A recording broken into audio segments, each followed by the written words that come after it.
코인을 이야기하는 시간, 코인탐. 지금 시작합니다. 2021년 3월 25일부터 가상자산 사업자에 대한 자금 세탁 방지 의무가 부과되는 특정금융정보법 개정안, 즉 특금법이 시행됐습니다. 이 특금법 개정안에 따르면 가상자산 거래업자와 가상자산 보관관리업자, 그리고 가상자산 지갑서비스업자를 가상자산 사업자로 분류하고 가상자산 사업자에게 자금 세탁 방지 의무를 수행하도록 하고 있습니다. 자금 세탁 방지 의무는 자금 세탁 행위에 의심이 되는 합당한 근거가 있는 경우 이를 금융정보분석원장에게 보고하도록 하는 것을 말합니다.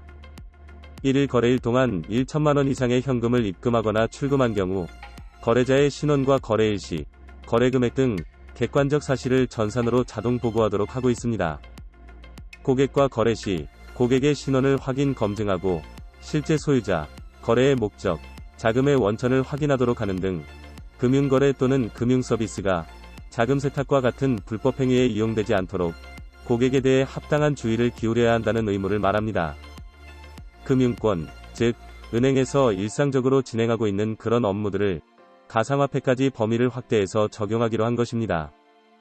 이는 가상화폐가 경제적 가치를 지닌 자산으로 인정되어 제도권 속으로 포함된다는 뜻으로 해석할 수 있으니 코인 투자자의 입장에서 봤을 때 아주 바람직한 일이라고 볼 수 있습니다. 이제 가상자산 사업자는 크게 두 가지의 조건을 만족시켜야 그 사업을 계속해서 영위해 나갈 수가 있게 되었습니다. 첫 번째는 실명 확인 입출금 계정 서비스입니다. 실명 확인 입출금 계정 서비스란 거래소에서 원화를 입출금할 때 거래소와 투자자가 동일한 은행을 사용하도록 강제하는 조치를 말합니다. 현재 4대 거래소를 제외한 나머지 거래소에서는 이른바 벌집 계좌를 사용하고 있습니다. 벌집 계좌란 개별 이용자들이 각자의 가상 계좌를 가지고 거래 대금을 입출금하는 것이 아니라 거래소의 법인 계좌의 이용자들이 대금을 입금하고 거래소가 입금된 대금을 장부 정리를 통해 분리하는 것을 말합니다. 이때 법인 계좌로 들어오는 자산은 법적으로 거래소의 자산으로 분류되어 문제 발생 시 개별 이용자들이 법적으로 구제를 받을 방법이 없게 되므로 정부에서 관리 감독을 하게 되는 것입니다. 현재 업비트, 빗썸, 코인원, 코빗 등 4개의 거래소만 은행과 실명 확인 입출금 계정 서비스 계약을 맺고 있으며 270여 개가 넘는 거래소는 실명 확인 입출금 계정 서비스 계약을 하지 못하고 있는 상태입니다. 두 번째는 정보보호관리체계 인증입니다. 정보보호관리체계 인증은 사업자가 정보자산을 안전하게 보호할 수 있는지를 한국인터넷진흥원 등이 총 5단계에 거쳐 운영 및 인증하는 제도를 말합니다. 정보보호관리체계 인증은 사업자의 규모에 따라 달라지지만 억대가 넘는 비용과 8개월 이상의 시간이 소요되는 어렵고 까다로운 인증이라고 합니다. 현재 20개의 사업자가 정보보호관리체계 인증을 받은 상태입니다.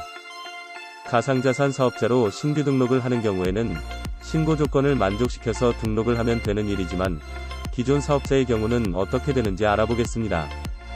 올해 3월 25일부터 시행된 특금법에 따르면 기존 사업자의 경우 6개월의 유예기간을 두고 이 기간 안에 신고를 하도록 규정하고 있습니다. 다시 말해서 오는 9월 24일까지는 신고를 완료해야 한다는 뜻인데 앞서서 살펴봤듯이 실명 확인 입출금 계정 서비스는 단 4곳만 계약을 한 상태이고 정보보호관리체계 인증은 20개의 업체만 받은 상태입니다. 만약 9월 24일까지 신고를 하지 못하면 어떻게 될까요? 특금법에 따르면 기존 사업자가 9월 24일까지 신고 접수를 하지 않거나 신고가 불수리된 상태에서 영업을 계속하는 경우에는 미신고 사업자로 처벌 대상이 된다고 합니다. 미신고 사업자의 경우 5년 이하의 징역 또는 5천만원 이하의 벌금이 부과됩니다. 은행권에서 계약을 하려는 의사가 거의 없어 보이는 현재 상황을 놓고 봤을 때 실명 확인 입출금 계정 서비스와 정보보호관리체계 인증을 모두 만족시킬 수 있는 사업자는 4대 거래소를 제외하면 거의 없거나 많지 않을 것으로 예상됩니다. 그렇기 때문에 특금법에 맞는 조건을 갖추지 못한 거래소를 이용하는 이용자들은 반드시 이와 같은 부분을 잘 살펴보고 거래에 대한 판단을 하셔야 하겠습니다. 내가 거래하고 있는 거래소가 9월 24일 이후에는 미신고 사업자로 분류되어 거래를 못하게 될지도 모르는 일이니까요. 거래소를 사용하는 이용자의 입장에서 보면 특금법의 시행은 어찌 보면 당연하고 합리적인 절차라고도 생각이 됩니다. 이미 여러가지의 먹튀 및 사기 사건을 경험했으니까요. 피해 금액만 60억 원이 넘는 비트소닉 거래소 먹튀 사건과 같이 이용자들의 소중한 재산이 제대로 지켜지지 않고 사라져버리는 일은 다시는 발생하지 않아야 하겠습니다. 현재 약 277개가 넘는 가상자산 사업자들의 9월 24일 이후의 모습은 어떨까요? 여러가지 사연과 혼란이 있게 되겠지만 결국에는 모든 것이 제대로 잘 정비가 되어 안전하고 믿을 수 있는 거래소에서 가상화폐의 거래를 안심하고 할 수 있는 상황이 되기를 바랍니다. 그리고 많은 투자자들이 큰 돈을 벌기를 바랍니다. 지금까지 코인을 이야기하는 시간, 코인탐이었습니다. 좋아요와 구독은 콘텐츠를 만드는 데 커다란 힘이 됩니다. 감사합니다.